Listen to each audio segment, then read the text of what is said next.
to benedict us, and that will be the end of our service. Welcome. Thank you. Thank you very much, Your Lord Bishop, Your Excellency, the President of the Republic of Kenya, Dr. William Samoei Ruto, the Governor of Siaya, James Bob Agre Orengo,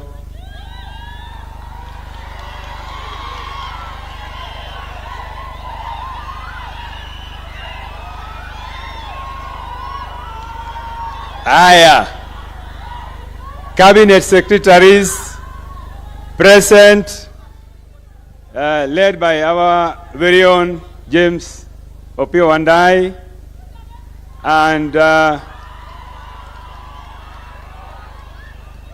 and my brother, Cabinet Secretary for National Treasury, Honorable John Mbadi,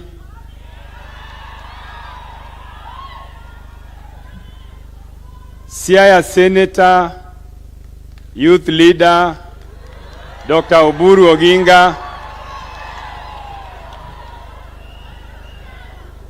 my colleague members of Parliament present, Honorable David Ochieng, MP Ugenya,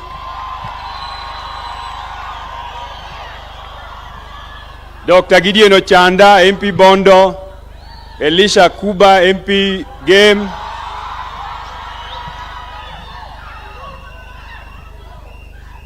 Honorable Marco Golanyamita, MP Uriri, Honorable Felix Oduor Jalango, MP Langata,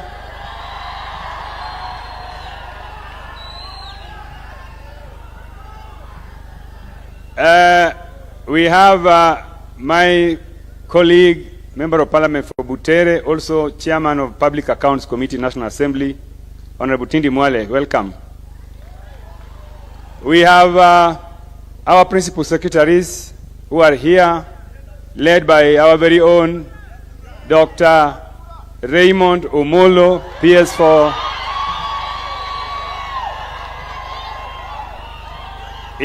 Interior and Coordination of National Government. We have our very own Miss Regina Obam, PS for Trade, who is also from here, our county of Siaya. We have Dr. Oluga, the PS for Medical Services, also our own son from here. We have the Member of Parliament for Arieda, Dr. Utiende Amolo, sorry. And Your Excellency, we have many other dignitaries here.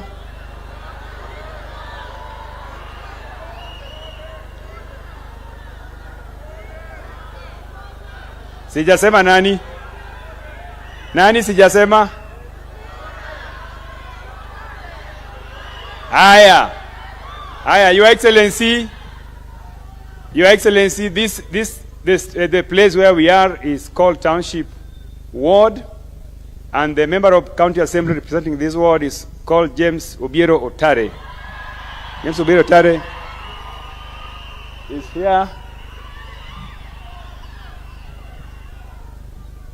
Your Excellency, before I proceed to the next stage, I would like to request your permission to allow me to invite the area MCA to come and welcome us, and also to invite the Speaker of the Siaya County Assembly to introduce the Member of County Assemblies who are here present. Mheshimiwa, karibu.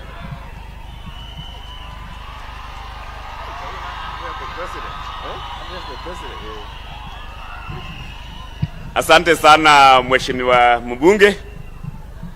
I want to take this opportunity in my life. I've been in politics for the last 20 years, but this is the first time I'm addressing the President. So I want to take this opportunity.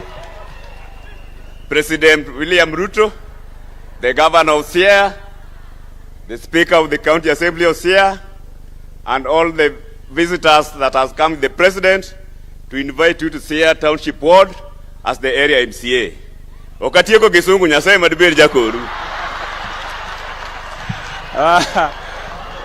Wonderful. Now let us invite the Speaker of the Siaya County Assembly.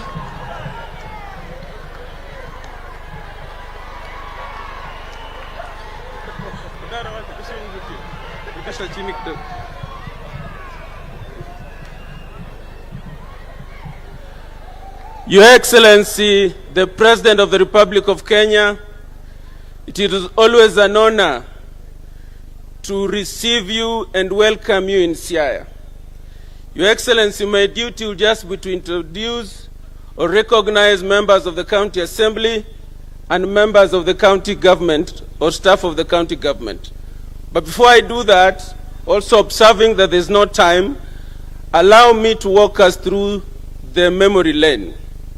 Soon after your election, you visited Siaya. That time, leaders scattered, the clouds did not gather, and there was no sacrament. Today, the leaders are gathered here. The people are here in heart and person. And my bishop, Your Excellency, I'm an Anglican, my bishop, who is guided by the spirits, was not even sure if the Holy Communion would be enough. It therefore means we receive you here wholeheartedly. In the interest of time, allow me to recognize members of the County Assembly of Siaya that are here. And I dare plead with you not to expect me to mention all your names because of time. Your Excellency, the last time you were here, we had about 3 or 4. Today, they are here 42 in number. Will we clap for them? And it is important to say that nobody invited them, just as the bishop said, they came on their own. Thank you very much, members of the County Assembly. I am aware from here you are going to Sidindi and Ugunja. Allow me to mention those MCAs by name. The member for Sidindi, John Apodo, wherever you are, would you have an opportunity for the first time in life to wave at the president, wherever you are? The member representing Ugunja Ward, you've been a majority leader for 2 consecutive terms. May you have the opportunity to wave and smile at the president. He's already left. So, Your Excellency, I am aware where you come, and with the support of Baba, all other MCAs could have come here.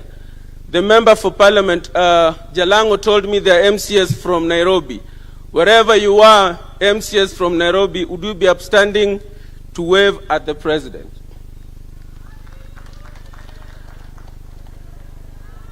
Conscience tells me that there could be other members of County Assembly from other regions that are here.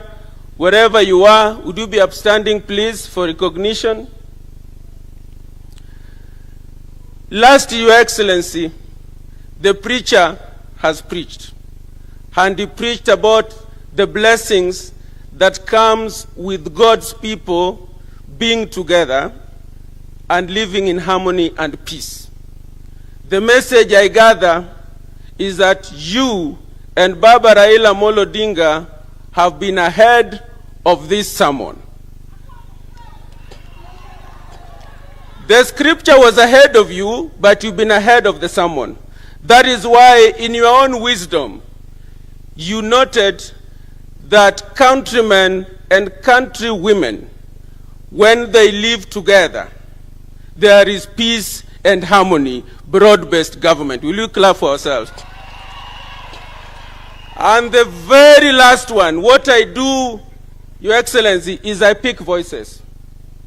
Allow me to pick. Lastly, mine is to pick voices as a speaker. That with the unity you have with Baba Raila Amolo Odinga, with the development we are seeing coming to this region, with the love our people have for you, I am convinced beyond any reasonable doubt that mbele iko sawa na Ruto na Raila. Will as many as are of the opinion that mbele iko sawa na Ruto na Raila na Wakenya wote say aye? There is no need to take contrary opinion. Those are invalid votes. The ayes have it. Thank you. Aya. Now, before I invite the members of parliament who are here, let me also recognize the senior government officers from this region who have joined us today, including CEOs of parastatals, board members. Can you just rise up so that we can recognize you? Thank you very much. We have our own Dr. Patrick Amoth here, who is our son here, Director of Medical Services. And it is. So, Your Excellency, I don't want to waste time. Joturu wa untie. Ere jomoro wako President kae. Tinga anybody malo. Umor gi President. Sigala mar President did chiel.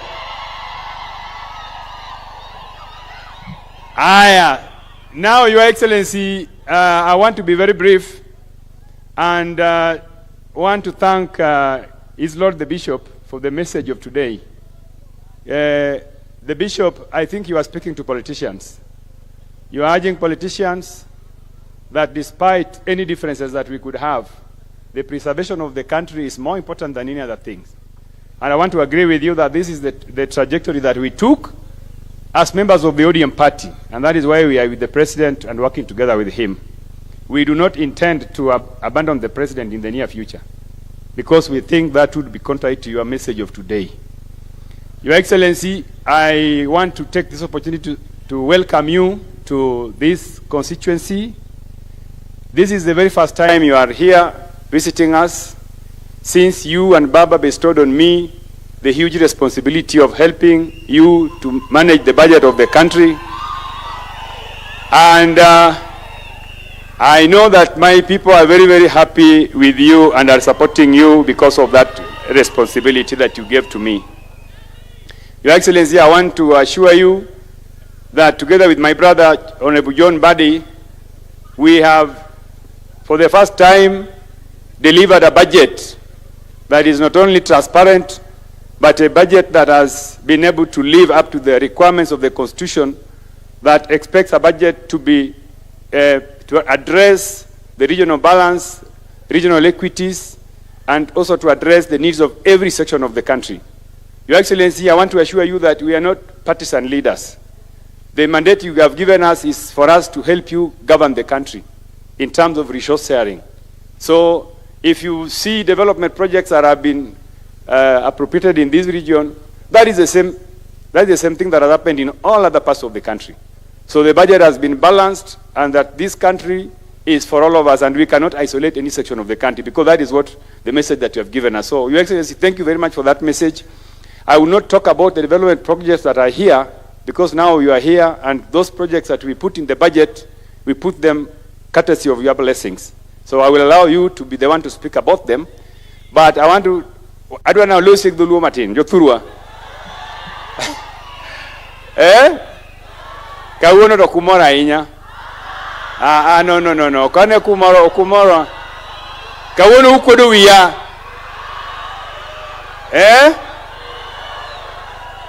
Kane ka kijande omor gi president. Jadima wacho ni udonjelo ni nyalo tiatia nyaka otiek ta mar ariyo. Uwacho kamano. Kuwache motegna ahinya. So, Your Excellency, these people are saying that they love you, and that no amount of intimidation from your protagonists will stop them from staying with you to the very end. Your Excellency, where we are conducting this service is known as Siaya Medical Training Center, Siaya branch. And just to update you that through your instruction, among other instructions that you have given us, you gave us when we were going through the budget process, you allowed us to put some resources for this place, and I know you know the details you share with us. Also, just a step away from here is Siaya National Polytechnic. Your Excellency, the last time you were here, I requested you to help us upgrade Siaya Institute of Technology to a National Polytechnic. I want to confirm, Your Excellency, that you gave that instruction and Siaya Institute is now a national polytechnic. Again, Your Excellency, through your direction, there are a lot of resources which we have also put in the budget to transform the Siaya Institute of Siaya National Polytechnic, which you are aware of, Your Excellency. Your Excellency, this county has benefited so much from the budget that we have just passed, and through the support of your office and the office of my brother, Honorable John Mbadi, there are about many new roads that are going to come up in this county to support the development of this county. Your Excellency, in all those things that I've said, we want to thank you for your leadership, for your support, and for the love that you have given us. Dima wachani President nyaka mbele. President nyaka mbele. Your Excellency, before I invite my colleagues to make a few remarks, let me say, Your Excellency, that you, for the first time, under your direction, we have given our county governments the highest allocation in terms of division of revenue bill. We were able to increase county shareable allocation from 385 billion in the last financial year to 415 billion in this financial year. Your Excellency, an increase of about 32 billion from what was allocated in the previous year. Your Excellency, Siaya County is one of the counties that is going to benefit from those allocations. We want to thank you, and we want to thank Governor James Orengo for the initiatives he's put in place to help us also transform the county. Your Excellency, with those many remarks, now let me take this opportunity to invite my colleagues to come and make just short remarks. Let me start with the Member of Parliament for Langata, Honorable Felix Oduor. Please come.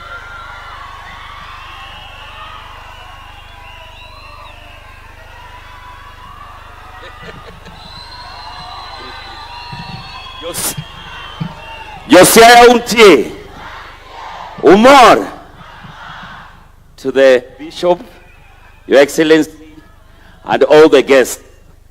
When I heard that the President was going to Nyanza, I knew he was going to Omabay. So I did not want to really prepare kwa sababu tumeenda huko mara nyingi. Lakini sasa tunakuomba hama Omabay, sasa ukuje upige kambi hapa nyumbani. Piga kambi hapa nyumbani, watu wa Siaya pia wapate ile maendeleo umepeleka Omabay mingi ile. Asante sana, Mungu awabariki. Aya. Let me welcome my brother, the Chairman of Public Accounts Committee, the Member of Parliament for Butere, Honorable Tindi Mwale.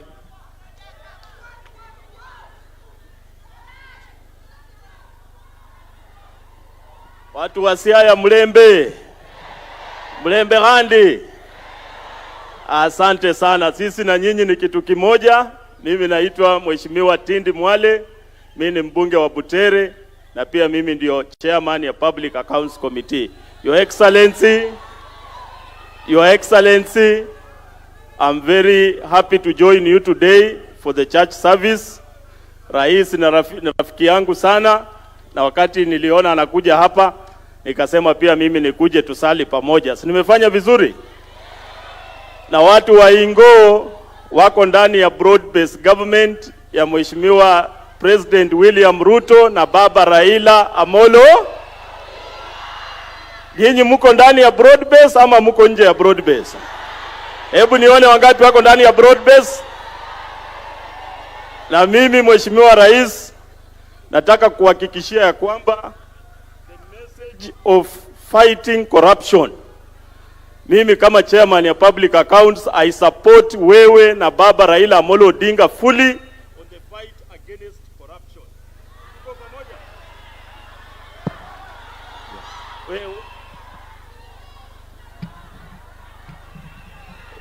Wewe huyu mtu wa microphone anataka kuharibu, si ndio? Mbona anataka kuharibu na shemeji ndio anaongea? Anataka nipeleke maneno mabaya huko? Kwa hivyo nimesema kama chairman ya Public Accounts, we are supporting Baba Raila Amolo Odinga na President Ruto to fight corruption. Sawa sawa? Ile corruption iko kwa serikali, Mheshimiwa Rais, onyesha sisi tutasaidia wewe kufagia, ulete maendeleo hapa Siaya. Si ni kweli? Na mimi naunga mkono huyu Atandi ni rafiki yangu sana. Si mtarudisha yeye? Wangapi wanasema Atandi arudi tena tuone na mkono? Wangapi wanasema Ruto arudi tena nione kwa mkono? Asanteni sana. Aya, thank you very much.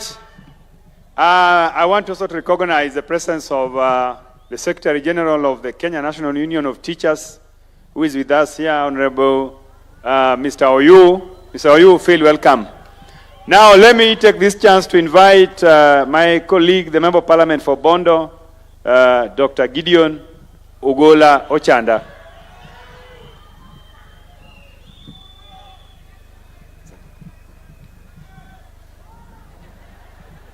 Now, Your Excellency, let me join my colleagues from Siaya in welcoming you back to Siaya, and we'll want to keep welcoming you back to Siaya anytime. Karibu sana. Your Excellency, where we are, some of us, individually and even collectively, had placed ourselves in front to work with your government. And we really appreciate in terms of what has been going on. Like many were trying to wave for the president for the first time, or talking in front of the president for the first time, the much we appreciate how we are working with your government. In the last 3 days, Your Excellency, let me also take this chance to tell you that in the last 3 days was the first time I've worked with a cabinet secretary from Siaya in our villages in Siaya. For the last 13 years that I've been in Parliament, I've never had an opportunity to work so closely with a cabinet secretary, with a minister of a government. And that was Opeo Wandayi. We've worked for the last 3 days, going to the villages to see that we have power in all our areas. Your Excellency, this is for purpose of augmenting what we are doing, and I want to tell you, Mr. President, that including our community, that history is very clear in terms of who this community can work with. The works that can make this community work with other communities is very clear. History has had it, that there are people that this community can work with, and that is political history. But I can also say that even for purpose of geography, Your Excellency, there are areas, you cannot, what we call jigsaw fitting. You cannot fit America on the Arabian continent, minus going through Africa. But it's very easy to jigsaw fit the Americas on Africa. Similarly, when you take that geography, it's not very easy to jigsaw fit the basin on the eastern escarpment. It's much more easier to fix the basin on the western escarpment. And that's exactly where this community is headed to, our President. That we want to work together in terms of what is practical. And it's just practical that we can easily jigsaw fit with the west of the rift much more easily than the way we've been trying to fix ourselves with the east of the rift. Your Excellency, what will help us cement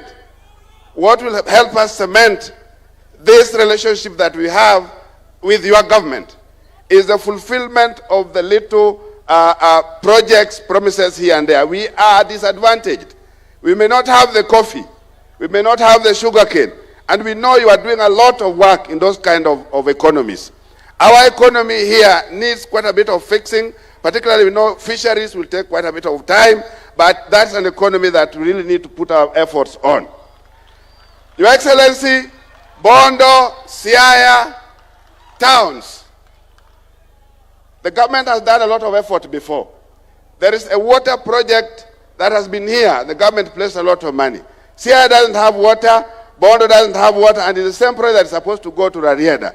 How happy will we be if when you are going to Sidindi, you are going to Ugunja, to launch a water project that started after the other one, the bigger one, will be more happy that water is in Siaya, water is in Bondo, and water reaches Rarieda. And to that extent, Your Excellency, if we can fix these kind of little things that we have, including the irrigation, little small irrigation projects that we have in our communities, plus the Nzoia irrigation works, I'll be very happy. So thank you very much, Your Excellency. We'll be joining you constantly to make sure that our things work. Asanteni sana. Jothurwa, gimoro matin kende. Tedo katok dala, tedo mwasebedo kajo wadwa tedo jo jirani. Soya mabiro nwaga. Tile mabiro nwaga. Sao chopo. Mwabe korwadwa modo watedi, wabende jomoko winjie sochwa. Ero uru kamano. Aya. Jothurwa untie. Your Excellency, Dr. Gideon Ochanda has reminded me on something which I just wanted to alert him that there's something we introduced in the last budget called crop diversification. You are urging Kenyans to diversify from the traditional cash crops that they have been investing in for a long time that are almost becoming obsolete in terms of returns. And I want to just mention to Dr. Ochanda that in this budget which we are implementing, Siaya County alone has about 100 million shillings for crop diversification. And your Cabinet Secretary for Cooperative Development was here, and he met our county leadership team, including the minister in charge of agriculture in the county, and we want to urge our people, please, we want you to start planting coffee. Coffee is a cash crop that we want all Kenyans to go into because of the potential and returns in terms of foreign exchange, and we want our people also to be able to earn foreign currency here in the grassroots. So, Your Excellency, thank you very much for that program. I want our people, please work with the county government of Siaya so that you can start planting coffee. Your Excellency, let me move forward and now invite the Member of Parliament for Uriri, Honorable Mark Ogola Nyamita, to come and talk to us.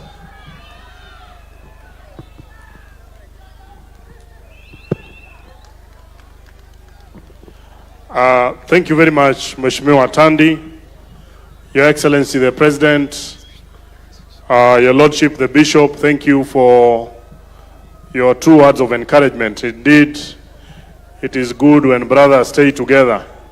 In fact, in another verse, they describe it that how good is it for brothers to be together. It is like that oil going down Aaron's chin. So we are glad to be here. Josiah untie. Josiah untie. Aningina jami gori kawuna bira anuendo. To abiro awinjo kajalango wachoni President osebudho Homa Bay. To wambe nwagwele ni mondo tim dake Migori matesta winjo ka Josiaya bedware. To samanu abira winjo ka Kisumu bedware. Your Excellency, the people of Siaya are demanding you, just like the people of Migori and Homa Bay and Kisumu. These are really unprecedented times that we didn't foresee ourselves. But I think it is because of the good work that you continue to do for this great nation. Without a doubt, there is not a single constituency in this country where there is no national government project. I just wanted to speak to the matter of SHA, and I wanted to speak to our religious leaders, because we are here today in church. Bishop, many a times when things are not working, the church is at the forefront, speaking out, especially when health matters are there. We want to urge you and all other religious leaders that in the very same way, when things are not working, we hear your voice, just like the political class also speak to some of those issues.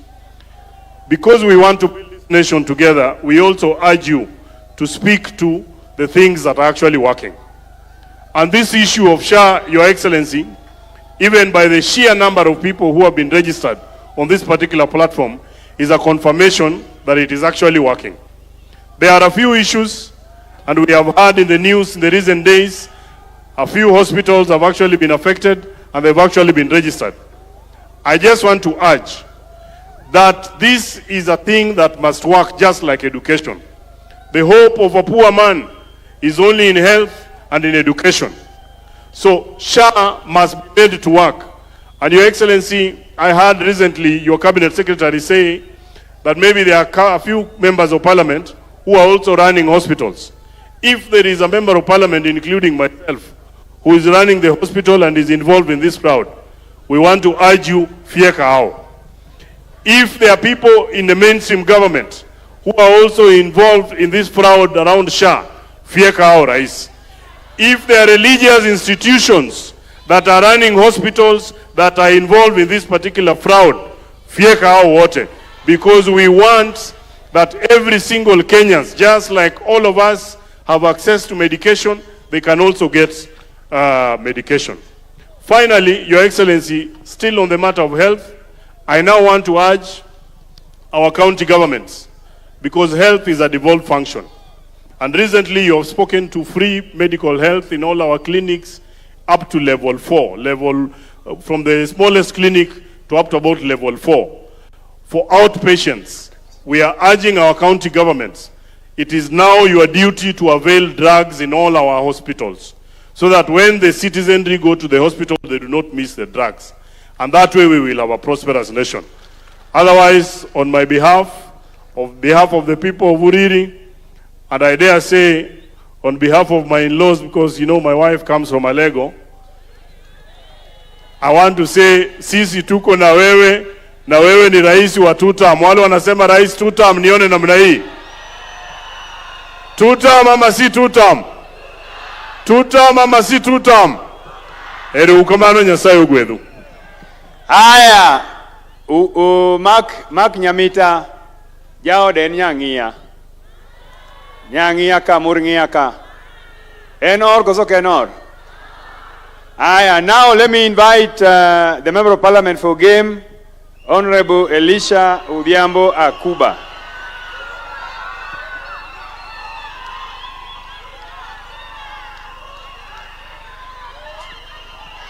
Your Excellency, the President of the Republic of Kenya and Commander of our Defense Forces, allow me to ride on the protocol established by the Honorable Tandi and of course the Governor of Siaya.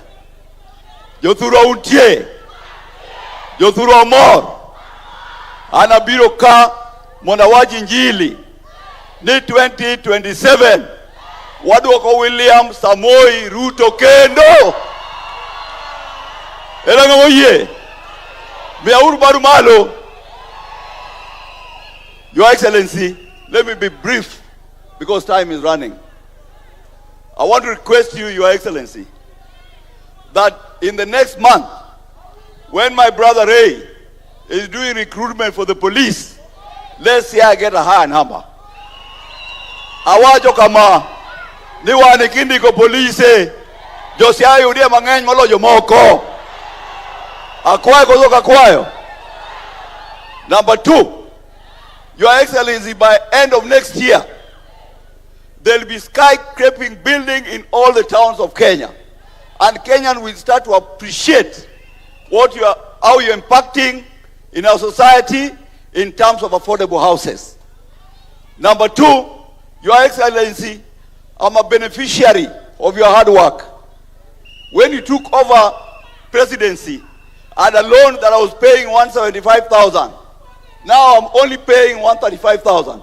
It means the economy is working well. Finally, Your Excellency, us as the people of Siaya, we are feeling your government. My brother, Dr. Raymond Omolo, has a program for the widows. And that program is touching the hearts of women in the country. Number 2, our brother, the CS Wandayi, is moving all over to ensure that we have access to electricity in the Republic of Kenya. And finally, Mbadi is also doing his bit in Suba. Your Excellency, you have assurance that come 2027, we'll elect you again so that we can have a progressive society moving forward. And finally, I encourage county governments of Siaya county government of Siaya, let us remit employees' contribution of SHA, which you have kept for 3 months. The employees are not accessing help because you have not remitted the amount. Thank you. Aya, Jodalawa. I want peace. I want peace. Aya. Very good, very good, very good. Joturwa, wakwe uru mos, wachegni chopo kuma jotelo madongo dwa loso kodwa. Wadwaro ni mondo ubed mos. Ubed mos. Mr. Ogea, please, stop that kelele there. Aya. Your Excellency, now let me take this chance to invite the Member of Parliament for Ugenya, Honorable David Ouma Ochieng.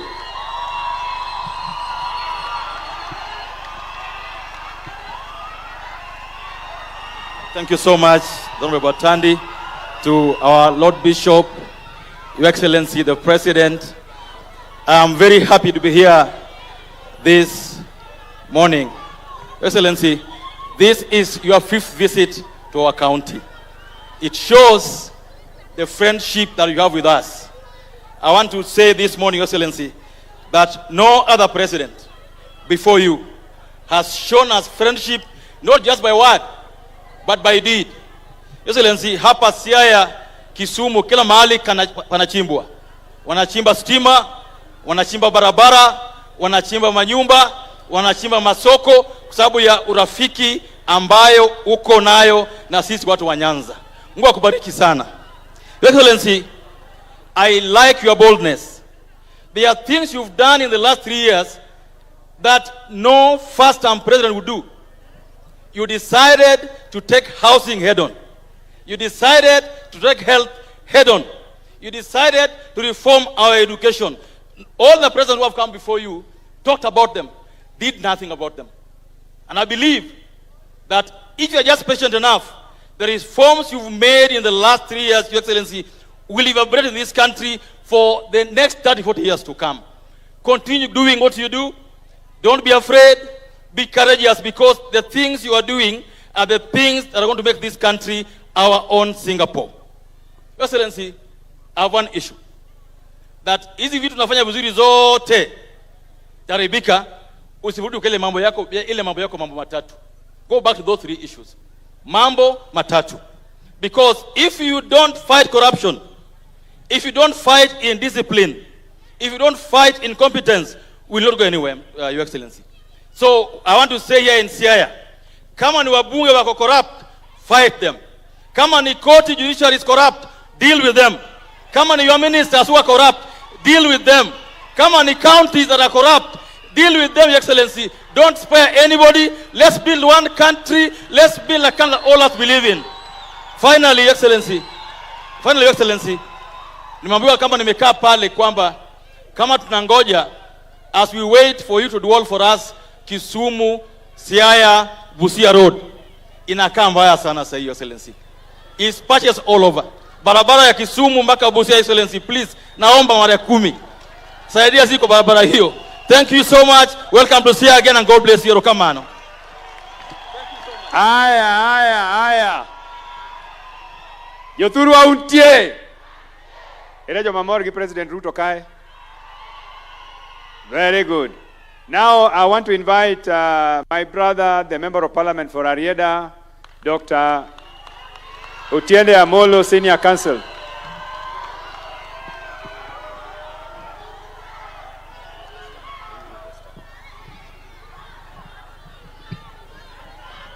Your Excellency, the President, I only have 2 issues.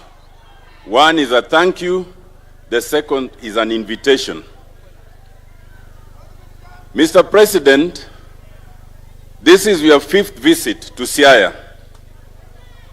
Your first 2, which included you coming to Rarieda, I did not attend because the political clouds did not align. But on your 3rd visit, when you came for the Luo Festival, I was there. On your 4th visit, when you came to Ramba, I was there. On your 5th visit in Siaya, I have come. When you were in Ramba, I made 3 requests, and I want to thank you that all the 3 requests have been done. First of all was the request for low-volume tarmacking of Kalandin-Elijah. Working with Waziri Mbadi and Chairman Atandi, it has been tendered. My second request was for affordable housing hostels for KMTC in Masala, Rarieda. 1,250 units, it has been tendered. My third request was for Ramba, a 20 million construction. It is in process. Allow me to thank you. My next request will be for Assembly Bay, and the MCAs here, stand up. Assembly Bay is the gateway to Siaya through the lake. And you know that there's that program for doing the pyre at Assembly Bay. I will be making that request shortly. Secondly is an invitation, and let me start by thanking the Bishop, the Right Reverend John Mark Haungodia. I come from the Diocese of Bondo. My wife is Anglican, but I'm Catholic. But I pray with Anglicans a lot because, Mr. President, these Anglicans are more democratic than some of our churches. First of all, for us, we don't elect our bishops. They are appointed, and then in church terms, they say they are anointed.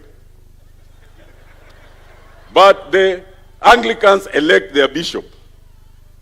Secondly, for us, for example, in Catholic, when it comes to Holy Communion, it is only the Catholics who are prepared, who are allowed to take it. But for Anglicans, as you saw today, Mr. President, I believe you belong to AIC, and I'm Catholic. We were able to take the Holy Communion at the invitation of the bishop.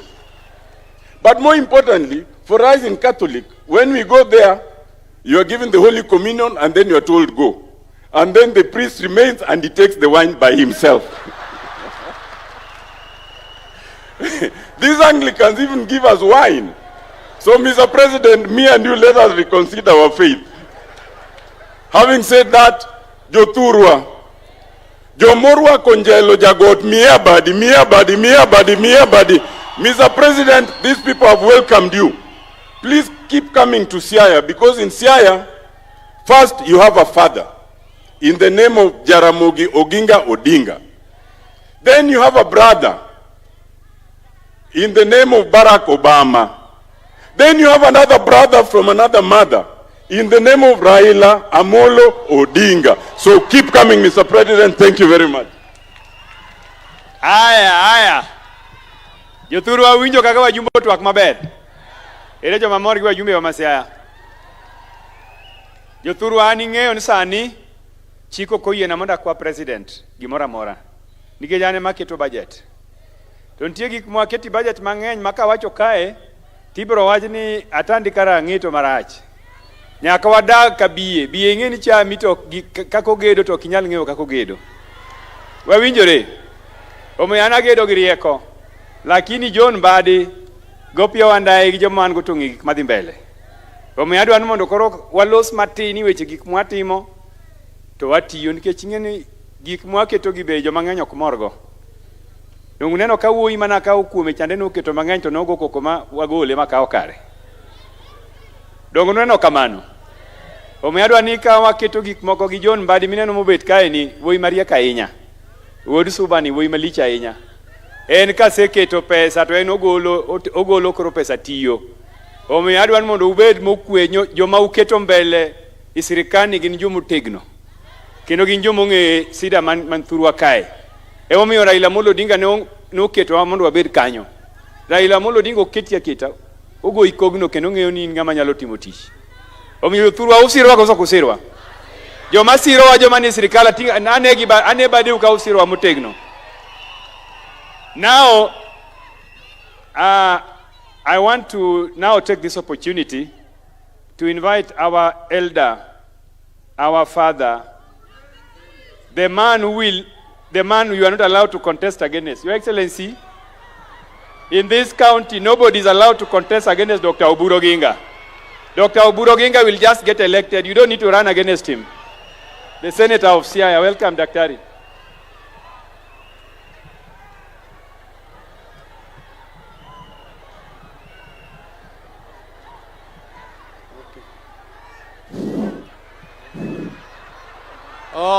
Your Excellency, the President of the Republic of Kenya, the Governor of Siaya, all leaders, senators and members of the National Assembly, and the clergy, and all members of our community who are present here, and our visitors. Good afternoon. Good afternoon to you all. Oimreuru, oyavreuru. Your Excellency, this is my church. I am an Anglican, and I was born Anglican, and I will be buried Anglican, by Anglican Church. But Your Excellency, I can tell you I was tortured by my church for very many years. They never allowed me to take this Holy Communion, which we have taken with you this afternoon, until last year, when I was 81 years old, simply because my father insisted that there is nowhere in the Bible where it is stated that all the names for baptism must be Anglican, must be English, must be European. And he insisted, and there is nothing there in the Bible.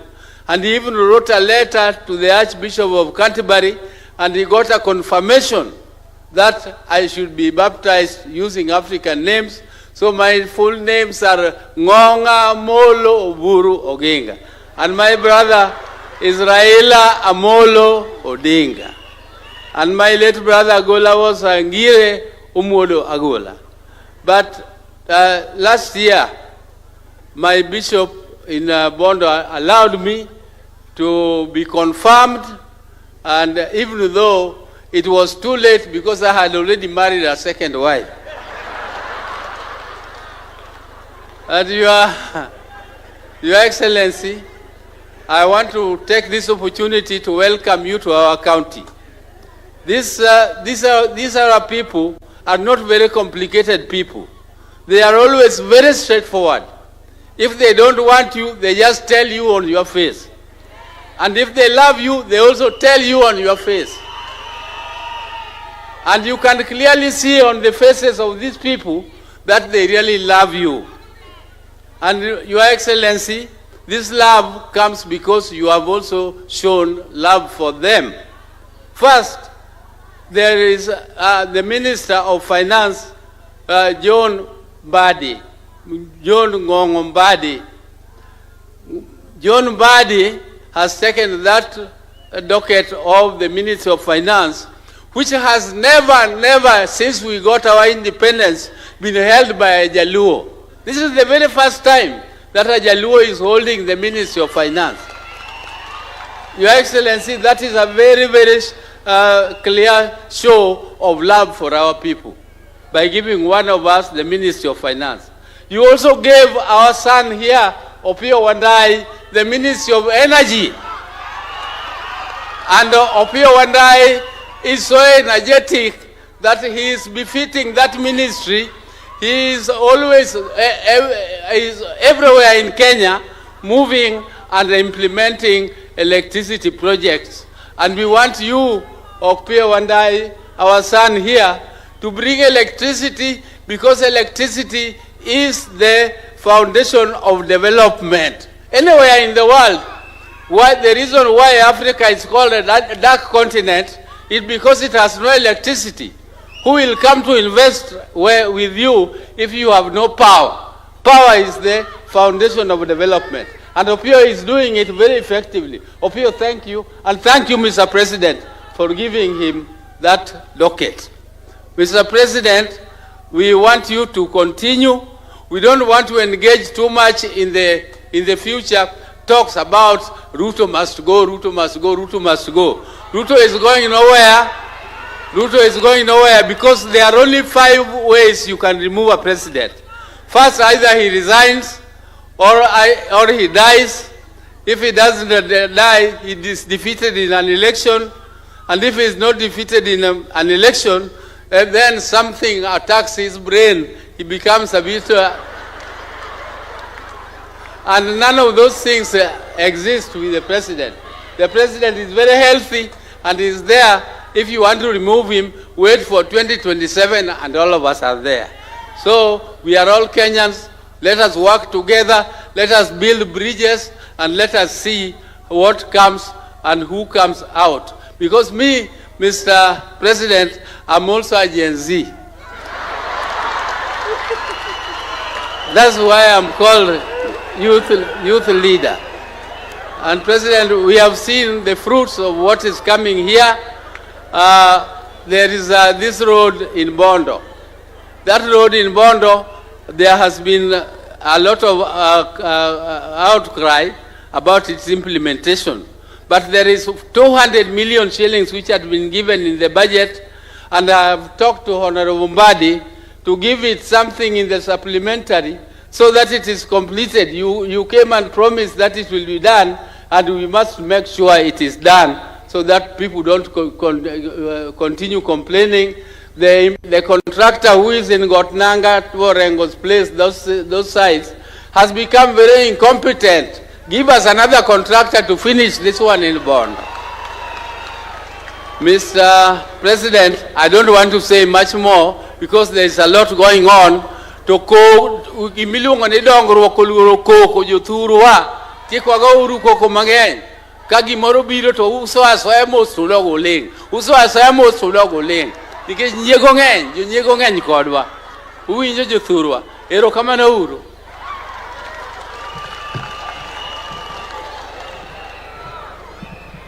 Dr. Uburu is a youth leader or not a youth leader? How many people are saying nobody should contest against Oburu Oginga? Tingane Barimalo. Very good. Daktari, you are already elected 2027. Now, Your Excellency, I want to request you to allow me to introduce your own PS for Interior to come and introduce other government officials who I may not have recognized them. Oh, okay. Thank you for that direction. Your Excellency, as I step down now from here, I just wanted to thank you, Your Excellency, for the many of our people that you are working with in your cabinet and in the executive, including our two CSs, the Minister for Finance and the Minister for Energy. Your Excellency, this team that you are working with among our people are doing a very good job, and they are working with us, they are consulting with us, and we are happy for the support you are giving them. Also, the principal secretaries that are now from our region here, I mentioned the two of them from Siaya, and of course the Interior PS. Your Excellency, we want to thank you for them. But Your Excellency, we also want to urge you that in Siaya, we still do not have so many of our sons in government, in the mainstream executive. We have a few sons from here who are CEOs, maybe one or two. But Your Excellency, I want to urge you that this is the county of Jaramogi Oginga Odinga. This is one of the most important counties in Kenya for the reasons given to you by Otienda Molo. Your Excellency, I want to urge you that going forward, please, as you make those appointments for ambassadors, for chairman of parastatals, for CEOs, please look for Siaya people also as well. I wanted to introduce to you one of our sons here, who is also working very well with you in the Data Commission Office. He's the Deputy Director of Mrs. Kamket. He's a very strong son of Alego here.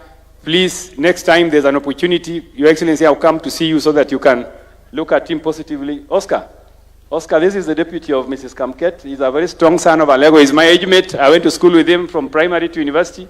Oscar, I know we will go see the President so that the President can get to know you in person. Thank you very much.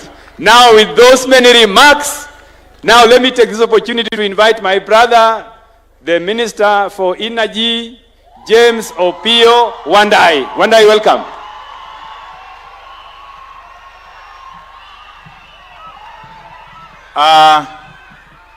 The Bishop of the Diocese of Maseno West, the Right Reverend John Mark Godia, all the clergy, Your Excellency, the President, Dr. William Samoei Ruto,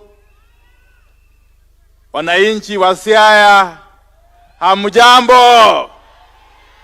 Jo Siaya di morwako President kawuono kaendi. Siaya untie. Siaya umor. To Siaya will. I will be very brief. Your Excellency, we are indeed extremely delighted that today you have chosen to join us here in Siaya and pray with us. Your Excellency, secondly, I want to thank you once again for finding it fit and necessary to take affirmative action to integrate these people into mainstream governance of this country. Your Excellency, since you appointed me to be one of your cabinet secretaries, I have found it extremely easy working with you, Your Excellency. Your Excellency, this particular region, I know you have got a plan to develop every part of this country. But this particular region has had its potential, not unlocked, not harnessed for quite a long time. You have made a conscious decision to have the potential of this region unlocked and to have it harnessed for the development of this region and indeed for the rest of the country. Your Excellency, whenever I travel around the country, and especially this region, one thing is certain, that the country has witnessed transformation that was never imagined before. Your Excellency, as I conclude, the difference between potential and implementation is leadership. Leadership.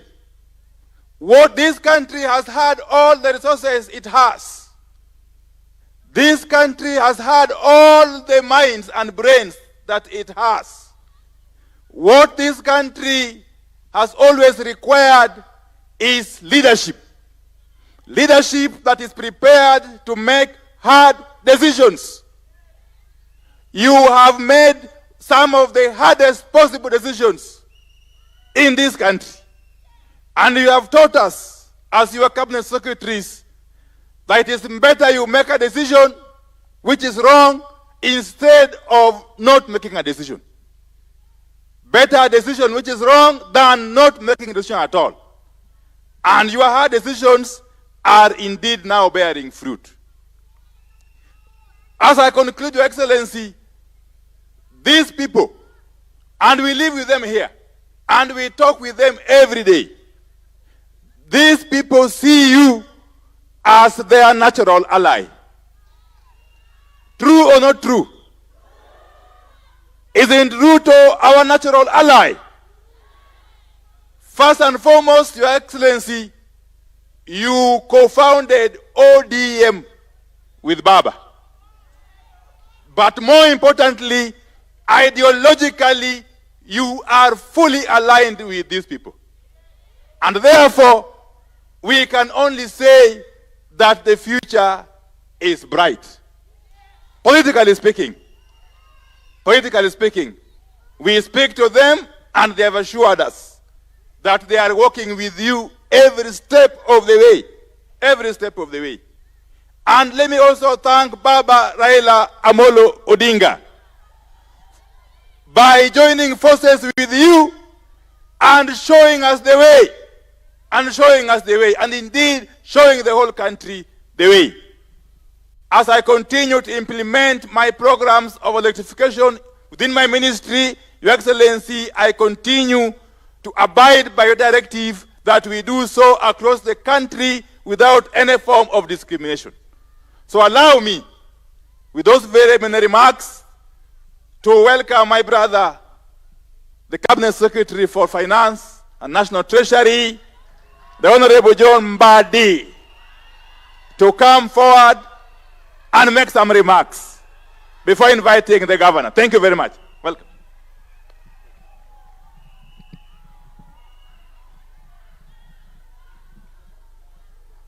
Your Excellency the President,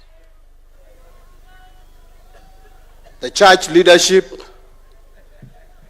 the Governor, Siaya County, Senator, my colleague, CS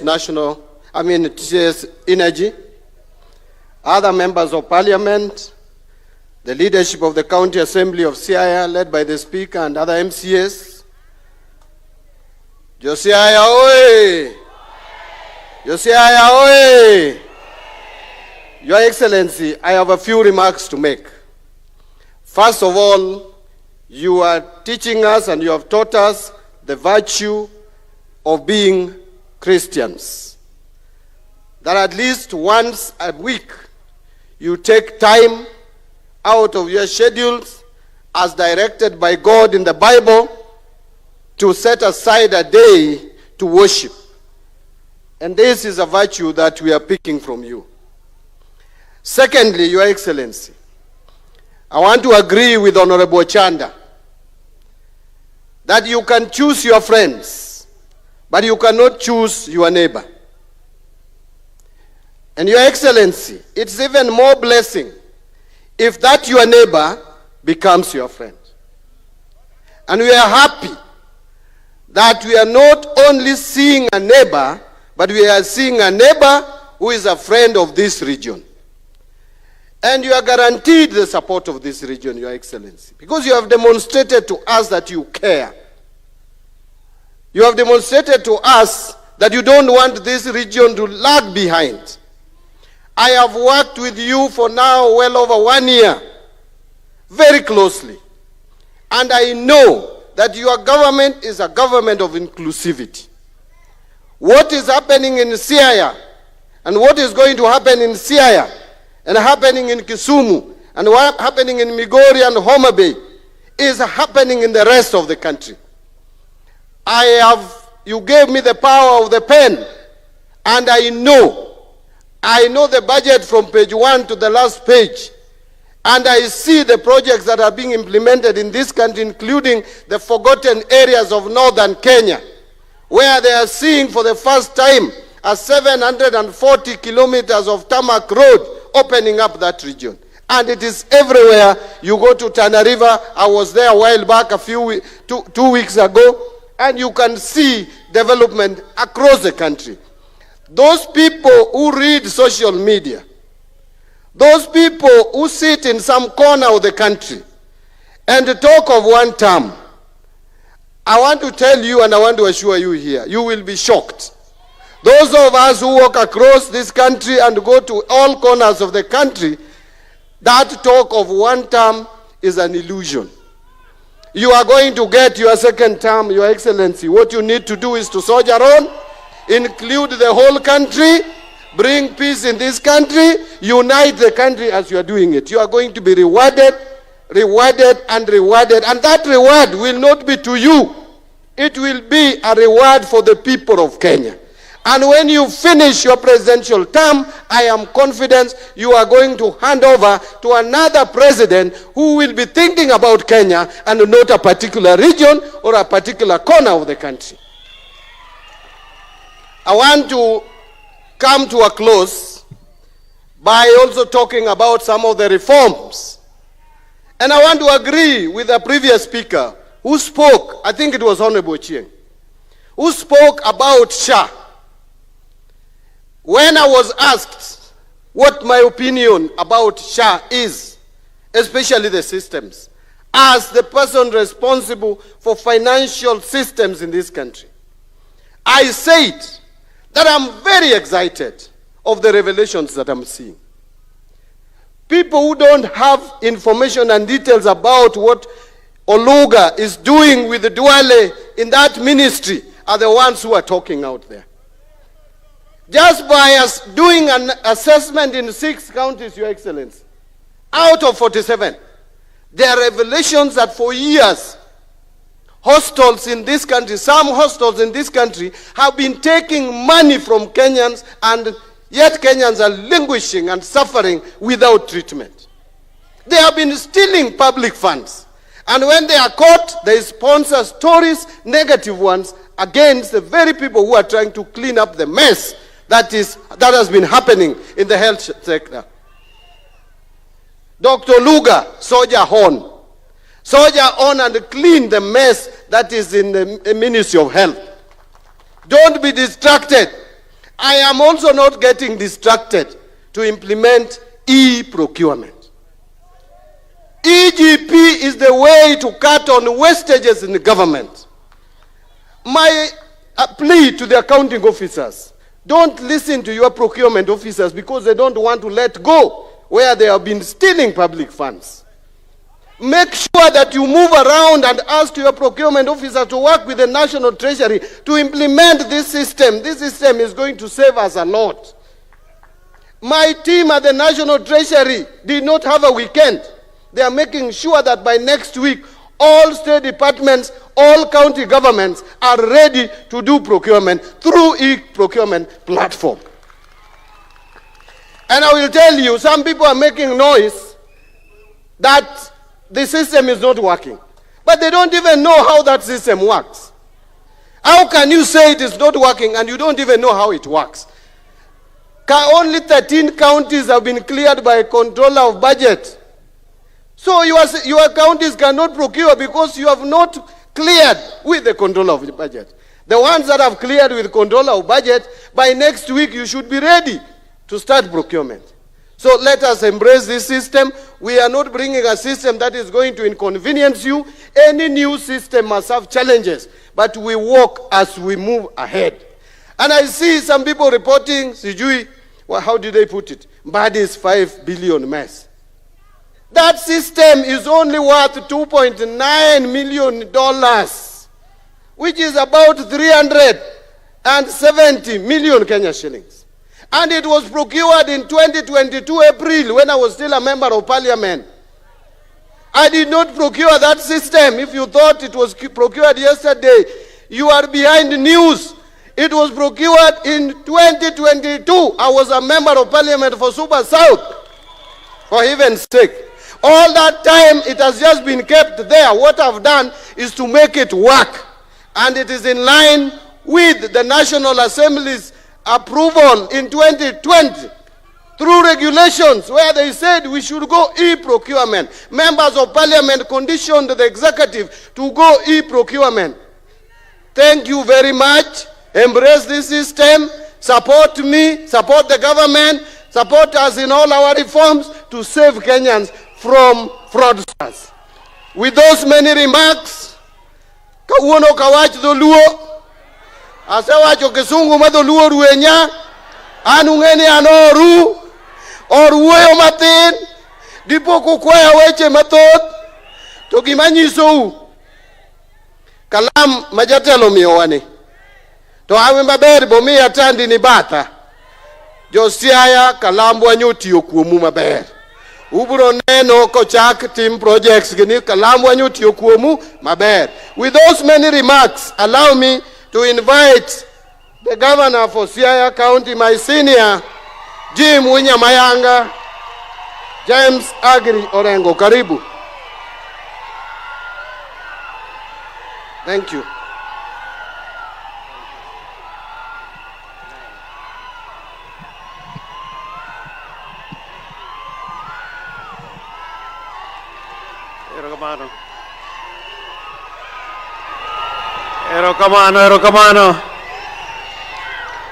Erokamano.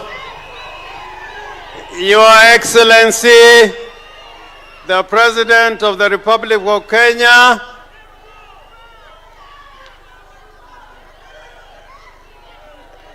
my Lordship, the Bishop of the Anglican Church, and I'm also an Anglican, Cabinet Secretaries, including the intellectual of Wandayi and John Mbadi, who I've worked with, all members of Parliament who have come in here today. Anadwa wacho matina inyagi dholuo, aitatieke kisongo. Jadi morwako President Ruto kane badu. Nona urukendo jomorwako President Ruto ne. Erokamano. Your Excellency the President, last night and this morning, Right Honorable Raila Amolo Odinga rang me and he asked me to make sure that the people in Siaya receive you well. And I'm glad that those instructions have been carried out. When Baba says right, we go right. When Baba says left, we go. Yadimu yenika Baba wacho right or the right. He also asked me to bring his greetings to the people of Siaya. Yadimu wako mosmara ila molodinga. Your Excellency the President, I want to allay the fears of those who think you don't have Siaya in your heart. Last week, when I was talking with you, and you said you are coming to Siaya, you also confirmed that on the 16th of October this year, you are again coming to Siaya. President Duogo Siaya Katarika Parga Uchel. We are going to have the Siaya International Trade and Investment Conference, and it will be presided by no other person than the President of the Republic of Kenya. And we are very, very, very, very grateful. I want to say to the people of Siaya, particularly when my bishop, your word today of brothers staying together, a people united, a people united will always succeed. And we want Siaya to be united, but we also want Kenya to be united. And I'm glad, Your Excellency the President, you are on the road of putting Kenya together. And this is exemplified by the fact that when you are forming your government, you included the people of Siaya. I know you will include more, but we have a cabinet secretary, we have 2 PSS, and we have directors, and as has been said, if any other opportunity comes, please remember the people of Siaya. But I want to talk about what is coming soon. I don't want to talk about what is coming in the future, in the distant future. I want to talk about what is happening soon. You promised us that you are going to build the stadium, that you are going to finish the stadium. You promised us that you are going to build us a hospital. On the 8th of October, your minister is coming here to break ground for the new Siaya Referral Hospital. And also, on the same day, there's going to be an extension to the stadium, the groundbreaking. Honorable President, 2 days ago, I signed a letter handing over the land at Usenge. We have handed over the land at Usenge. And Director Captain Ruto of the Ports Authority, whom I'm going to meet on Tuesday, they are ready to start building the port in Usenge. And it's not only Usenge. I know you have undertaken work to be done at Asembo Bay, at Wichloom, and many other places where we want the people to have landing sites along the lake. Jadi mo ye kitich ma president otio tingna badu malo.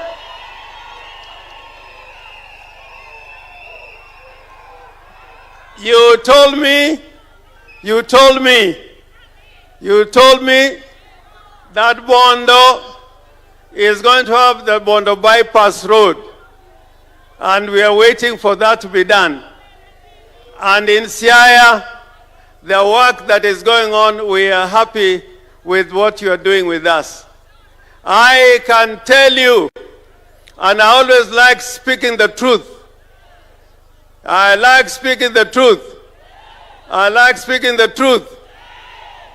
So long as you work for the people of Kenya and the people of Siaya, the future is bright for President Ruto and the people of Kenya. And so far, the work is going on. An kora Orengo nyatieng, anta antie, an Orengo kidi, an Orengo jawawa, ana lenga, orango dako wadu, mon wetena.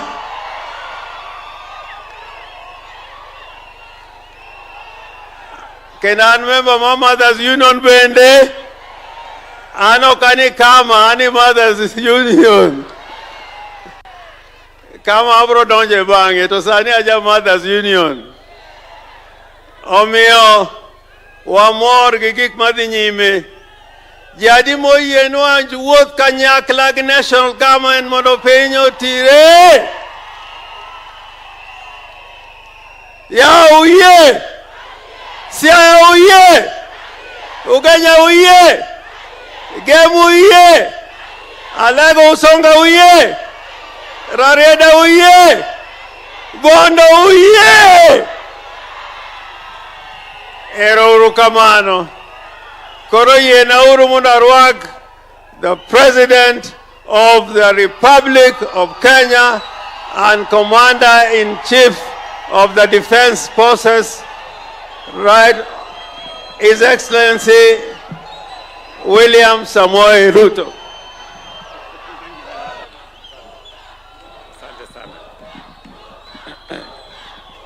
Aya. Asanteni sana. Tafadhali tuketi chini. Asanteni. Tafadhali tuketi. Thank you very much. Baba wetu Askofu John Mark Aungodia, ndugu viongozi wote wenzangu, Wakristo wa hapa Siaya, ndugu wananchi, hamjambo. Amoso ujodurwa. Jodurwa umor. Jodurwa untie. Bwana Yesu asifiwe. Nyasaye ber. Sejete. Hebu mnisalimie. Bwana Yesu asifiwe. Tusalimiane hewani. Asanteni sana. Mimi kwanza nataka nimshukuru Mungu kwa kutupatia nafasi tufike hapa Siaya. Nimshukuru askofu wetu kwa kutunenea neno la Mungu. Asante sana askofu. I listen to many preachers, but I can say without fear of any contradiction, you are in a class of your own. You spoke to us so well about the word of God. Nasema asante sana. Na nimefurahi sana kufika hapa leo ili tuweze kuungana pamoja na nyinyi katika ibada hii ya shukrani na ibada ambayo imetuunganisha. Nilipopata mwaliko kutoka rafiki yangu James Opio Wandayi na nikamweleza gavana wetu na viongozi wa hapa akiwemo mjumbe wenu, sote tulikubaliana tutafika hapa kwa sababu mbali na yale yote tunafanya, bila Mungu hatuwezi kwenda mbele. And that is why we are here to worship God, because beyond what we can do as human beings, it is God who can make things happen and change the history of a nation. Mimi viongozi ndugu zangu hawa wameongea kwa kirefu. kabla sijasema mambo machache, tuko hapa na PSS wangu, pengine hawakuonyeshwa. Niko hapa na Ouma Oluga, PS wangu wa health, mpigeni makofi. Niko hapa na PS wangu wa trade, Regina Obam, mpigeni makofi. Niko hapa na PS wangu wa interior, Bwana Omolo, mpigeni makofi. Niko na viongozi wengine, directors, board chairman na viongozi wengine wa serikali wakiwemo county commissioner na wale wengine wote ambao tunafanya kazi pamoja na wao, na tumefurahi sana kuwa hapa siku ya leo. Watu wa Siaya, mimi nataka mjue ya kwamba katika safari ya kubadilisha Kenya, mambo ya maendeleo ya taifa letu la Kenya, tumekubaliana na tumeamua ya kwamba siasa ya zamani ya ubaguzi, ya kugawanya watu, ya mirengo na ukabila tumeifutilia mbali. Sisi tunaunganisha taifa letu la Kenya liwe taifa moja. Na sababu hiyo, ile maendeleo yote inaendelea taifa letu la Kenya vile Nyang, huyu waziri wangu wa fedha, amesema, pia inaendelea hapa Siaya. Maneno ya stima, mumesikia waziri Opiyo Wandayi alikuwa hapa juzi. Hapa Siaya tunajua kidogo bado kuna sehemu nyingi haijafikiwa na stima, na ndio sababu hiyo tumeweka 1.8 billion to connect 14,000 new homesteads to electricity in this Siaya County. Na tunafanya hivyo katika sehemu zingine zote za taifa letu la Kenya. Nataka vile vile mjue katika program yetu ya affordable housing na housing kwa ujumla, hapa Siaya tumeweka pesa 10 ya affordable housing. Tunajenga nyumba yetu hapa, nyumba 882 tayari inaendelea kujengwa. Mimi nilikuja kuzianzisha. Tumeweka kandarasi ingine hapa pale kwa civil servants hapa Siaya town, another 1000 housing units tutaanza kujenga hivi karibuni. Pale Bondo tuko na affordable housing. Pale Ukwala tuko na affordable housing. We have affordable housing in Ugenya. We have affordable housing in Ugunja. And we are going to do affordable housing, Mheshimiwa, my brother Otiende Amolo, pale Aram. We also want to do affordable housing there. And we want to do affordable housing Nyamninia, someplace hapo kona hapo. Kule game. Nyumba 8,000 tunazijenga kwa sababu tunataka vijana wapate ajira na tunataka makao mazuri, ili tusikate mashamba yetu. Tuweke mashamba iwe ni mahali ya kuzalisha chakula, na tuweke makao mazuri ndio wananchi waweze kusonga mbele pamoja. Chana naye. Vile vile katika hiyo program tunajenga soko, na soko ambazo tunajenga hapa Siaya ni soko 18 mpya in Siaya County. Na nilikuja hapa niliwaeleza, leo nitaenda hata kuanzisha ingine pale Sidindi. And we are building markets in Siaya the way we are building markets in Kenya. Vile vile mumesikia hapa katika hii college yetu hapa ya KMTC, huyu chairman wetu wa budget amewaeleza ile pesa tumeweka hapa. Vile vile tumeweka pesa 5.5 billion shillings ya kujenga hostels ya wanafunzi wetu hapa Siaya County.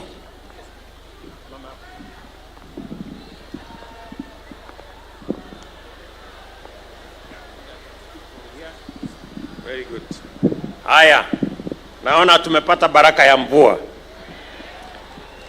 So I was saying the following: on matters affordable housing, We are building 8,000 units worth 17 billion shillings. We are building 18 markets at a cost of 1.5 billion shillings.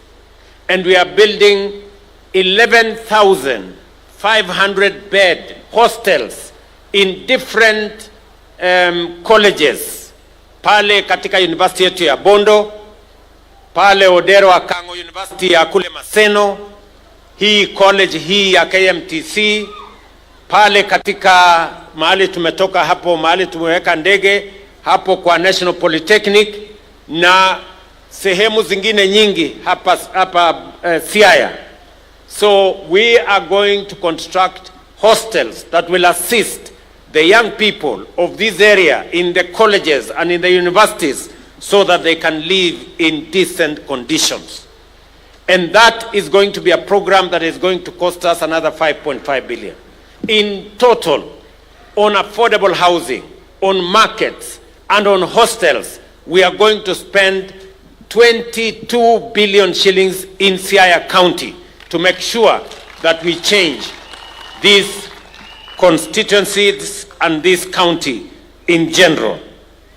Vile vile, mjue ya kwamba katika mpango yetu ya kutengeneza mabarabara, vile tunatengeneza barabara zingine Kenya mzima, pia tumesema hii Nyanza hii Siaya lazima tutembee nayo sambamba. Barabara tulikuwa na budget last year ya shilingi milioni 500. This year tumeongeza hiyo pesa mpaka 2.5 billion ya mabarabara hapa Siaya County.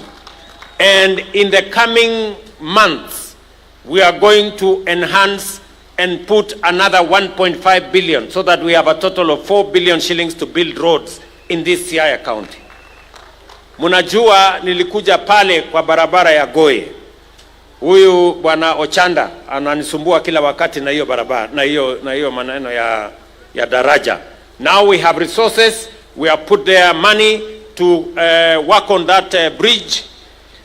Tumetengeneza pia mpango ya barabara ya Kodiaga, Rabango, Ratuoro mpaka Usenge. Hiyo barabara vile vile iko katika mipango yetu.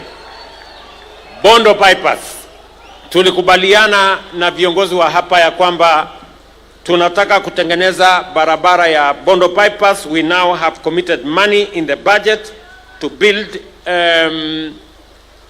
Bondo bypass, as we also build the road from Jaramogi Oginga University to Uloma all the way, tuhakikisha kwamba that section of this county is also attended to, na tunahakikisha kwamba kuna barabara ya kutosha.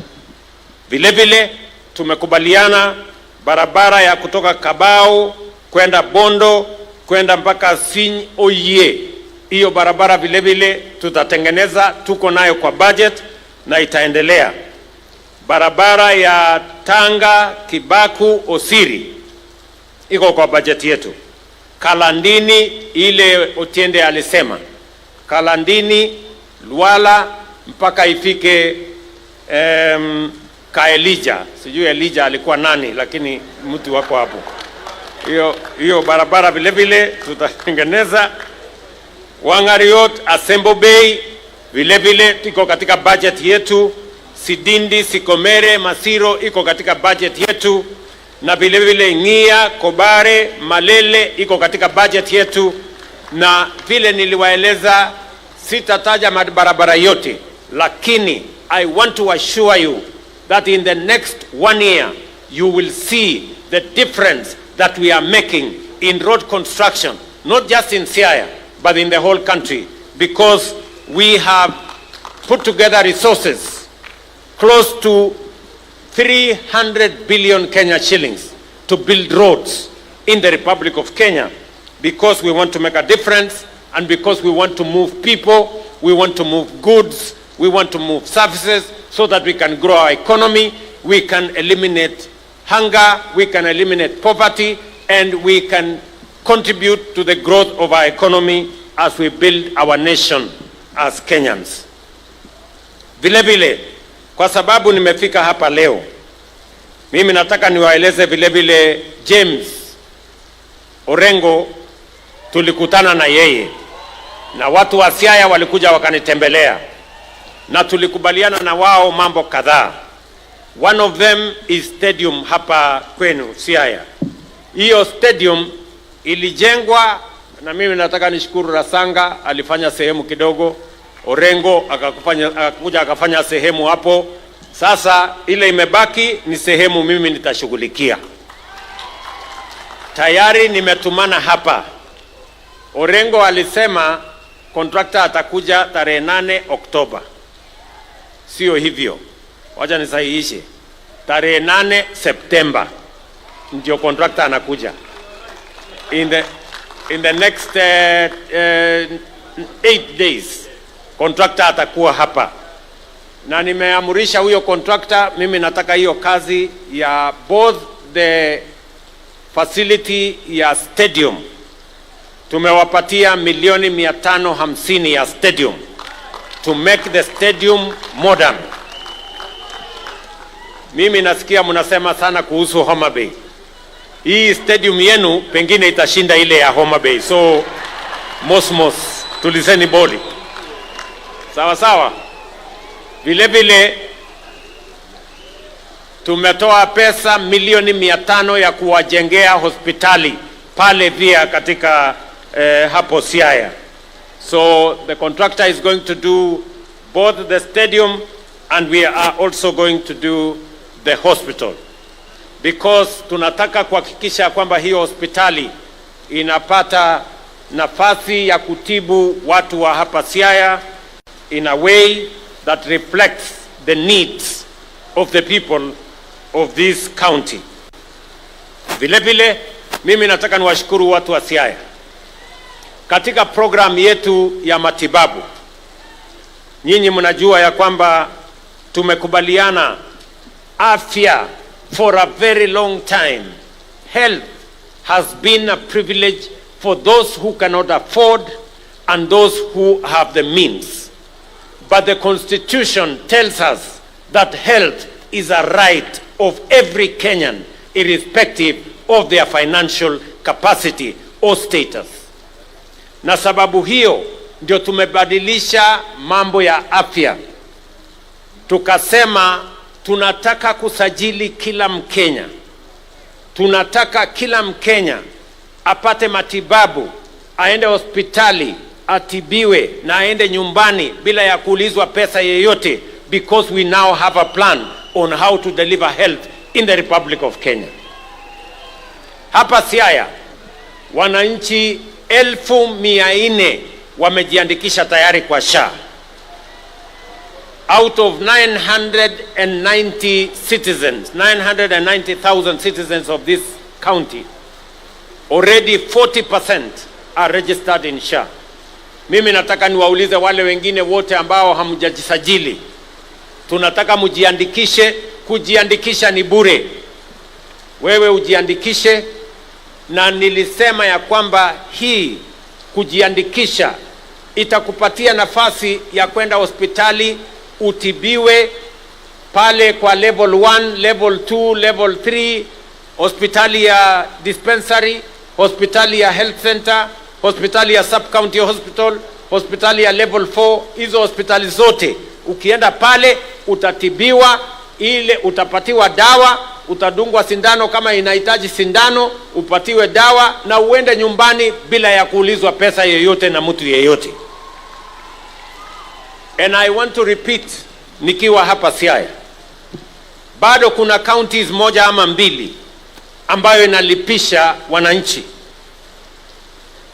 Sisi kama serikali tumetoa pesa shilingi bilioni 21 kuhakikisha ya kwamba kila mwananchi mahali popote anaweza kwenda ile outpatient, aende kwa dispensary, aende kwa hospitali ya health center, aende level 3, level 4, atibiwe, adungwe sindano, apatiwe dawa na aende nyumbani. Serikali italipia kila Mkenya ile outpatient. Nyinyi mnanielewa watu wa Siaya? Ber kosok ber. Mnanielewa?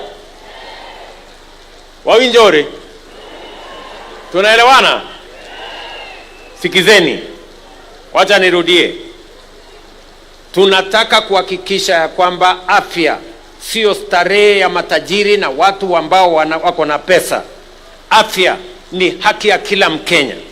Na hatutaki Mkenya tena auze mali yake, auze ng'ombe yake, ama auze shamba yake ili kulipa gharama ya hospitali. We now have a plan as a nation on how to deliver matters health. Na sababu hiyo tunataka tushirikiane, tufanye hiyo kazi kwa pamoja. Vile vile muliniuliza ya kwamba mnataka vile tumejenga paya kule Homa Bay, mkasema pia tujenge paya Usenge na tujenge sijui Asembo, mlisemaje pale huyo Tienda Melwa anasema tuweke pia Wasembo Bay, lakini siku ile mliniambia Usenge. Sasa mbona hamkusema Wasembo Bay siku hiyo? So tayari Kenya Ports Authority will be beginning the construction of a pier in Usenge and a fish market in Usenge. Na nitawaeleza sasa wakuje pia wafanye feasibility study ya kujenga another pier pale Asembo Bay, vile mbunge wenu Mheshimiwa Otiende amependekeza. Vile vile muliniuliza ya kwamba mnataka mambo ya Yala Swamp, ile mashamba ya Dominion pale, ya kwamba mnataka tutatue matatizo ya uwegezaji mahali pale. Tayari nimeita wale ambao wanahusika, and I want to promise you we are going to get a way forward, because at the moment the work in that corner is suboptimal. Kazi ambayo inaendelea pale ni kidogo sana. Hiyo mahali ni mahali ambapo tunaweza kuzalisha mambo mengi, na sababu hiyo county government ya Siaya na serikali ya kitaifa tutaketi chini na wawekezaji so that we can make sure that we revive and we bring new investment into that region and into that Yala Swamp so that we can take it forward into the future. Watu wa Siaya, mimi nimefurahi sana kufika hapa. Yale mambo yote nimewaeleza ni kwa sababu tunataka tushirikiane na tutembee kwa pamoja. Lakini hiyo kazi yote haiwezi kufanyika kama hatutafuata yale askofu wetu alituambia. Askofu ametueleza ya kwamba Biblia Zaburi 133 inasema how good and how pleasant it is when brethren work together in unity. Na ndio sababu mimi na Mheshimiwa Raila Amolo Odinga tulikubaliana ya kwamba tuunganishe taifa letu la Kenya. Hata kama pale nyuma tulikuwa tunashindana, lakini tumesema wacha tuwache mambo ya kushindana kando, tuunganishe taifa hili letu la Kenya, maendeleo ipatikane, tubadilishe Kenya, ndio Kenya iwe ni nchi ya amani na Kenya iweze kupiga hatua ya kwenda mbele. Na mimi nasimama hapa Siaya kurudia kusema na mshukuru Baba Raila Amolo Odinga kwa kuniunga mkono na kunisaidia tutengeneze serikali ya broad based ambayo inaleta Wakenya wote pamoja, ndio tusukulike na mambo ya maendeleo, tuunganishe Wakenya, ndio Kenya iwe ni nchi ambayo sisi zote tutajivunia. Watu wa Siaya, jameni, mnasema tuungane ama tutengane? Mnasema tushirikiane pamoja? Wale wanasema tuungane nione kwa mkono, wale wanasema tuungane. Tunaelewana? And let me say this, good people, the people of Siaya, as I talk to you and as I talk to the people of Kenya, we are citizens of a great nation called Kenya. And this nation, it is our responsibility It is up to us to change the destiny of this nation. What we have done to bring together people, to assemble a broad-based government, is because it is necessary for the unity of this nation, so that we can prosecute the most important agenda of development and transformation of Kenya when we are united and when we are focused in the same area together. Na ndio mimi nataka niwaulize viongozi wenzangu, what stands between the greatness of this nation and the present, between the future of a transformed Kenya and the now, is focused, patriotic, courageous leadership. That is what is expected of us.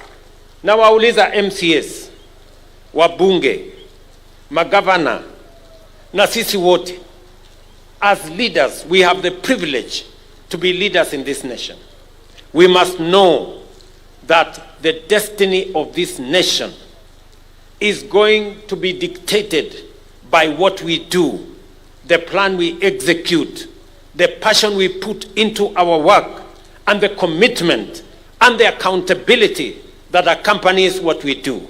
Na ndio mimi nawauliza jameni, Kenya hii, there is no shortage of resources.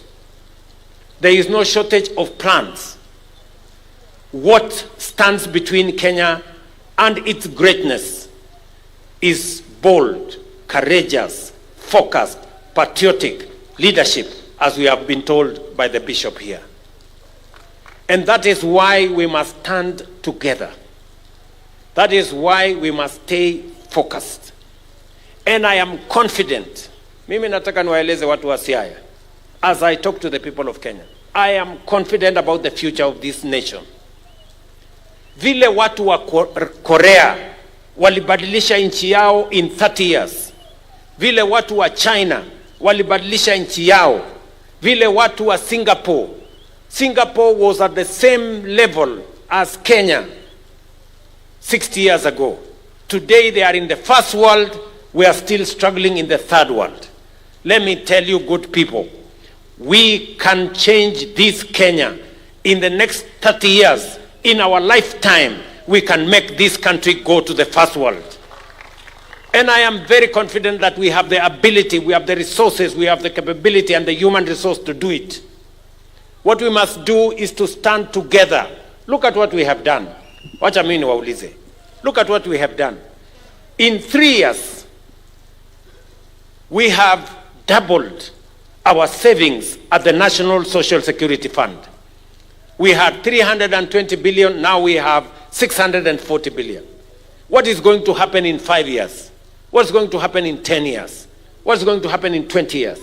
We will not be borrowing money from outside, we will be borrowing our own money because we will have enough savings. Look at what we have done in agriculture.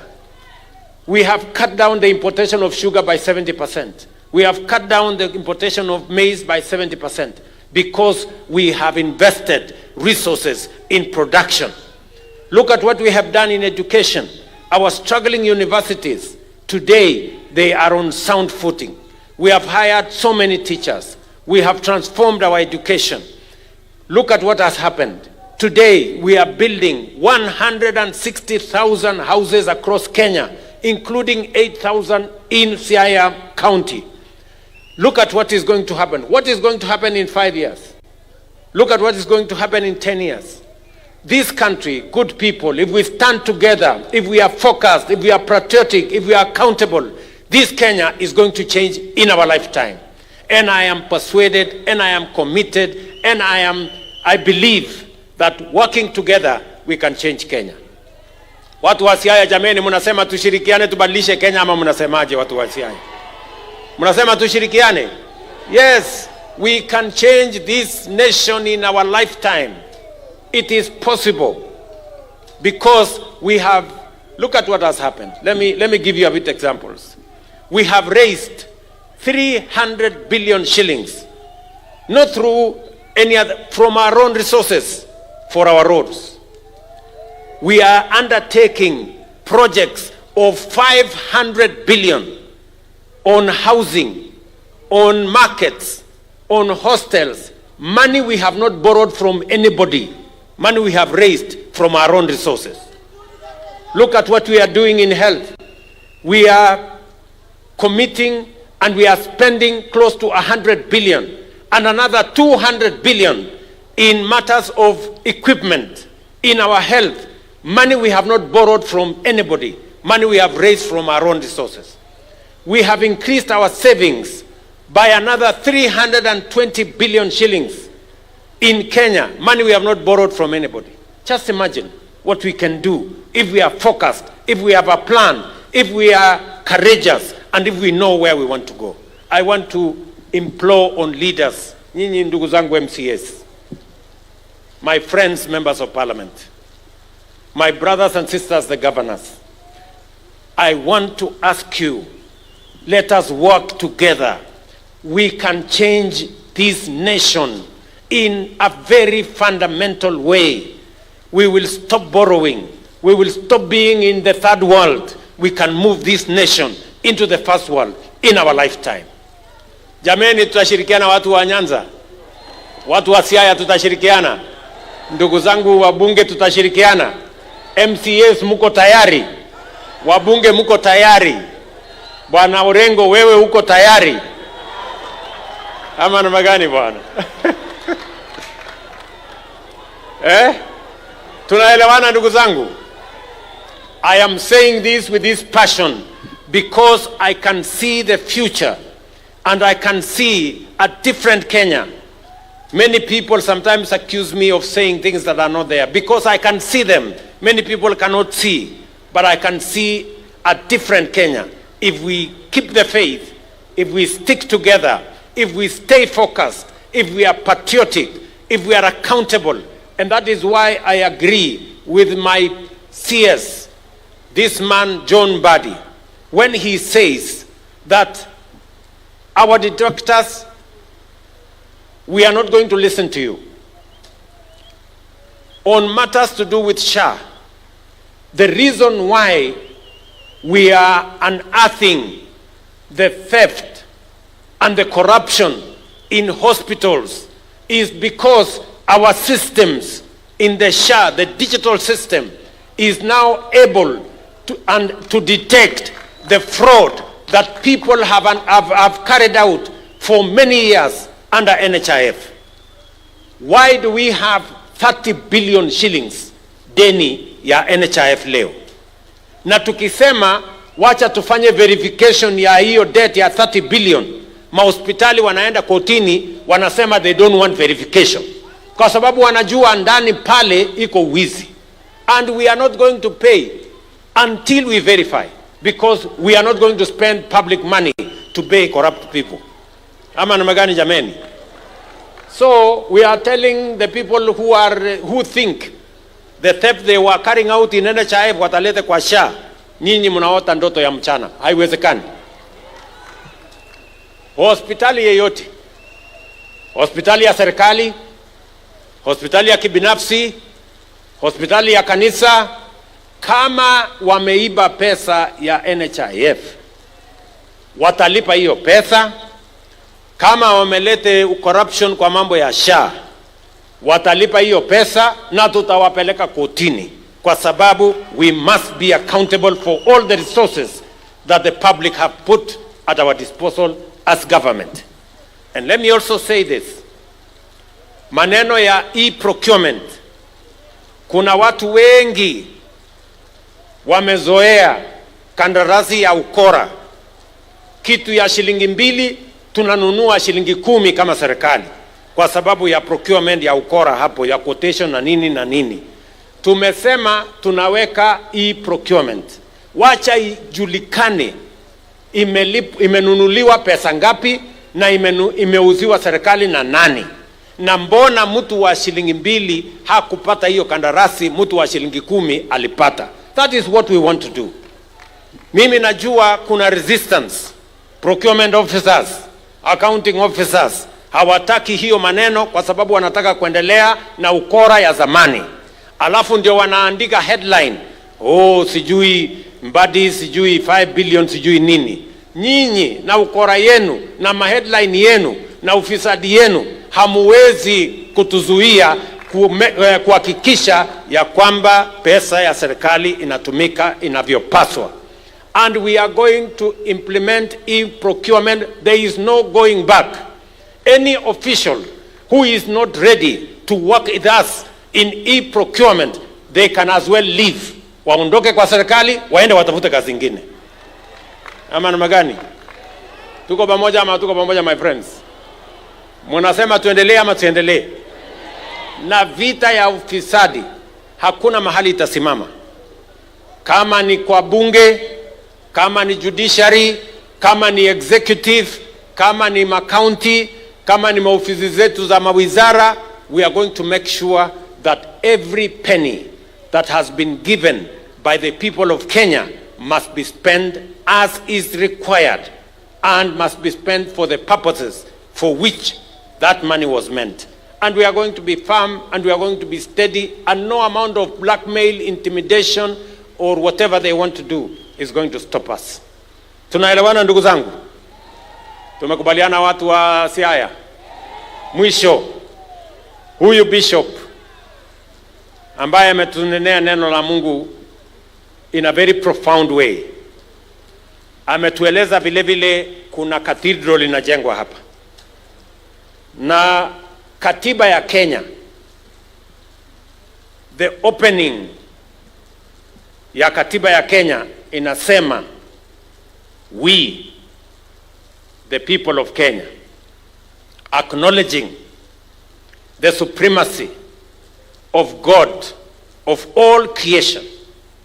Yani, kabla hatujasema ofisi ingine yote, tunasema nani? Tunasema Mungu. So wale wako na kisirani na sisi na Mungu, shauri yao. Waende wasome katiba kama hata wameshindwa Biblia. Ama namna gani? Si ndio? Sisi tuliandika katiba sisi wote. Na tukasema tumejipatia. So bishop, hiyo cathedral ya hapa Siaya, mnajua imejengwa miaka 20. Just imagine. Nyinyi wote hapa, kila mtu hapa amejenga nyumba yake amemaliza. Lakini kanisa ya Mungu hapa imekwama. Na tuko hapa. Na tunaongea Kiingereza mingi, sijui tunaongea na Kijaluo, sijui na nini. Sasa hii na mnajua Yesu anaweza kurudi anytime. Sasa just imagine. Yesu arudi, sisi tuko kwa manyumba yetu, hii cathedral iko itakuwa makosa makubwa sana. So lazima tumalize hii cathedral. Mupende musipende. Hapa namna gani? Hapo tu peke yake ndio naweza kuruhusiwa kusema mupende musipende. Hii cathedral we must finish it. Sawa sawa. So kwa sababu bishop amenionyesha inatakana hapa, inatakana hapa, inatakana namna hii, inatakana namna hii, inatakana pesa nyingi. So nyinyi mtafanya sehemu yenu na mimi tutafanya sehemu yetu pamoja na marafiki wenu. So we must complete this cathedral, so tufanye bidii. Jana nilikuwa pale kwa stadium kwa finals ya mpira pale.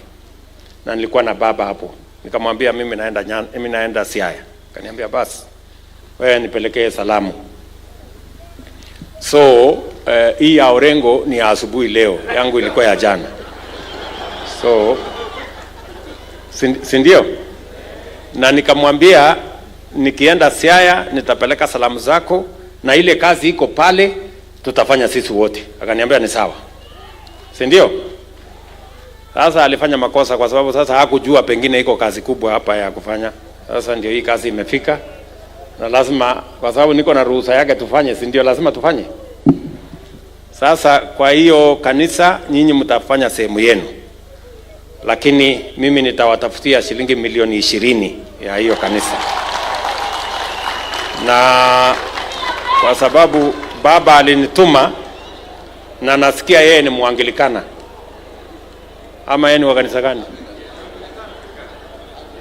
Mimi nauliza Bishop, unajua baba ni wa kanisa gani? Oh, Anglican. Nilikuwa nafikiri ni wa Lejo Maria.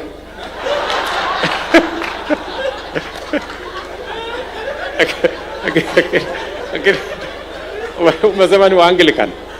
Bas, mimi nitaenda kumwambia nimepledge kwa niaba yake shilingi milioni 5 alete ya kumaliza hii kanisa. Si ndio? Alafu nyinyi sasa kina Opio na James na nini mkuje malize ile ingine. So tutashirikiana namna hiyo. Kwa hivyo ndugu zangu watu wa Siaya, mimi sitaki kusema kuzidi hapo. Mimi nimefurahi sana kufika hapa na mjue ya kwamba tukienda mbele tunatembea tukiwa pamoja. Na Mungu atatujalia so that we can take this nation to the next level. Thank you very much. Mimi nasema asante sana. Nyasaye okwedhu. Sawa sawa. Thank you very much.